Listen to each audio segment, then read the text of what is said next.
ছোট্ট বাচ্চাদের দেখতেছি চশমার পরিমাণটা একটু বাড়ছে মনে হচ্ছে, আগেছে না? এটা এর আগেও বলছে, আরেকবার একটু খেয়াল করাই দেই।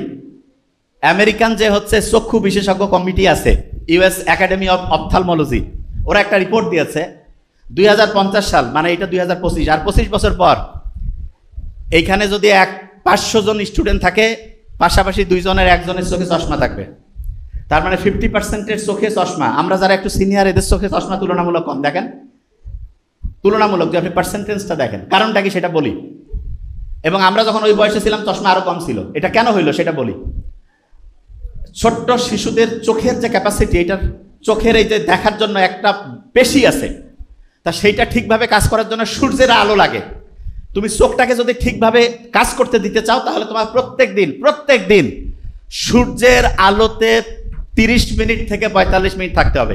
তাহলে আস্তে আস্তে চোখের যে ক্যাপাসিটিটা সেটা ঠিক থাকবে। তাহলে বলো তো ছোট্ট বাচ্চারা, প্রত্যেক দিন সূর্যের আলোয় কত মিনিট থাকবা?